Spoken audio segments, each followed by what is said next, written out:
During the office tour, we're walking outside and they're repossessing my car, putting it up on the flatbed. All the agents are like, Greg, somebody's taking your car. Yeah, the starter's bad. I had to have it towed.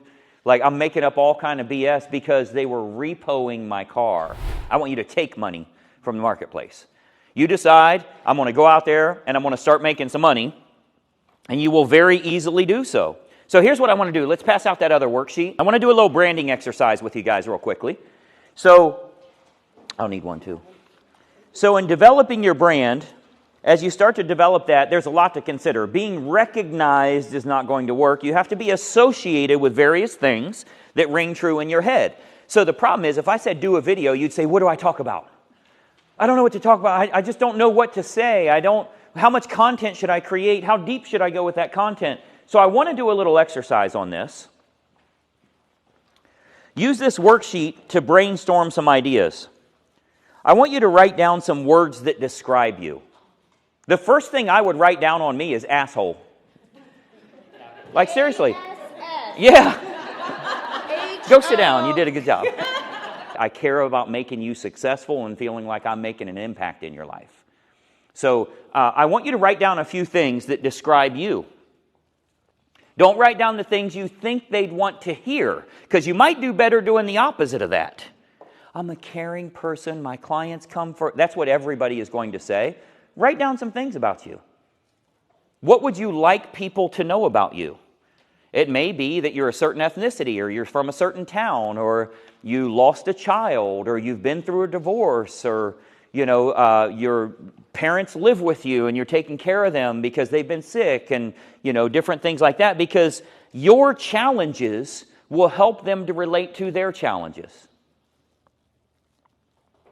But what words would describe you first? And that will roll into dog whistle topics. Tell me some stuff about you. So write down your dog whistle. You guys know what a dog whistle is. When you blow it, only that dog hears it. I did a conference 20 years ago, and I told the story about my grandpa and when he got sick and what that did for me and some of the things he told me. I told the story about when my home got foreclosed on. I told the story about in the office tour. How many of you remember we used to do caravan tours of the new listings? During the office tour, we're walking outside and they're repossessing my car, putting it up on the flatbed. All the agents are like, Greg, somebody's taking your car. Yeah, the starter's bad. I had to have it towed. Like, I'm making up all kind of BS because they were repoing my car. So I told all this during the conference. And at the end of the conference, everybody comes rushing up to the stage to talk to me. And the one's like, man, when you told me that story about your grandpa, I just knew I wanted to work with you. And I signed up for your coaching here because I know you're the one for me and I can relate with you. Hey, thanks so much. I'm excited to help you. He leaves. The next one comes up. Hey, when you told me about your house being foreclosed on, I knew this was for me. Like, you understand me. I signed up for your coaching. I want to work with you. The next one. Hey, when you said that your car was repoed or your house was repoed or whatever, they hear what they want to hear. You guys agree? What dog whistle copy, what different things can you do? If I talk about horses, I get people in horses. If I talk about my dog, I get people in dogs. If I talk about I kicked my kid out at 18 years old, I get all kinds of people that either did or want to, right? They have that whole failure to launch thing going on. So people will relate with you based on all of those. If you relocated to another state and this is new and you didn't know any clients or friends. Question? Can I ask a question? Mm-hmm.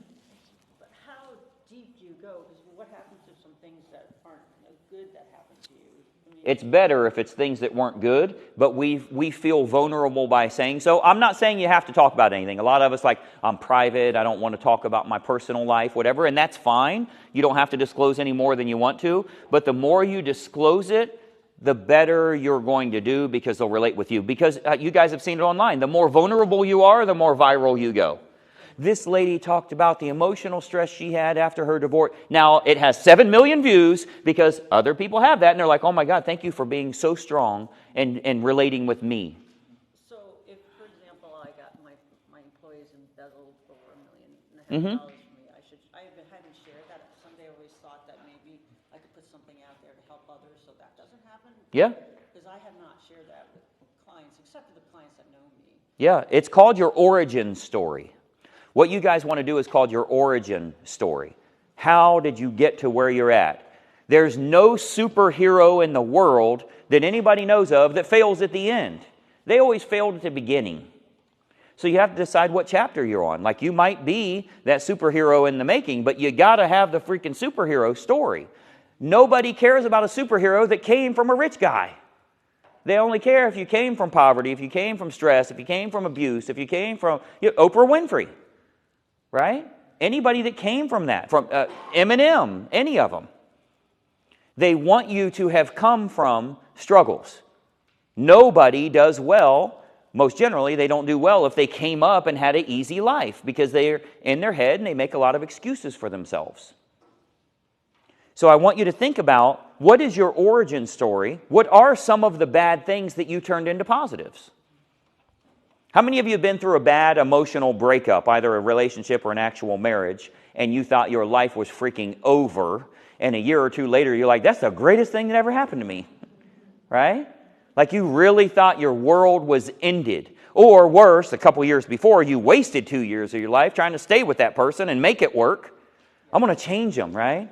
I know that leopard has spots, but if I wash that leopard enough, it won't have spots on it anymore. He said he's going to change, right?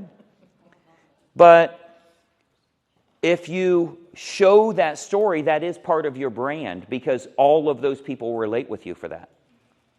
It's the reason I still do back and forth from Columbus to Florida, from Ohio and Florida. People in Florida relate with me there. People in Ohio relate with me here. There's a big difference between someone in the Midwest. Everybody always says I have a redneck accent. I am 1 hour from Canada, and I'm from the South, apparently. I don't know why that is, but that's the way it's worked out. But all of those are dog whistle copy. Love it or hate it, right? And that's the reason I don't care on the political parties or the religious beliefs or whatever. I'll talk about anything I want. I don't care if you like me or hate me, because it's fine if you hate me. There's going to be a whole lot of them that do. But if I can get those that like me to like me more, I win. You guys follow that? If I can get those that like me to like me more, I'm going to win. So I want you to write down that dog whistle copy, and then positions that you take. What you like, what you don't like. Things you believe. What you think about home ownership. What you think about mortgage rates. What you think about economy. You can damn sure relate with everyone if you just talk about prices right now. Hey, it's Greg Luther, and listen, if you don't follow this channel, there's a good chance you're never going to see me again. I consistently put out regular content, and it's extremely helpful for real estate agents to grow their business. I want to keep you up to date on what's working so that you're in the know and you can take action accordingly. So be sure that you like and comment here, but most importantly, make sure you follow, share, and subscribe to our channel so that you don't miss out on anything. I'm here to help you in growing your business, and I'd love to do so. Follow right now.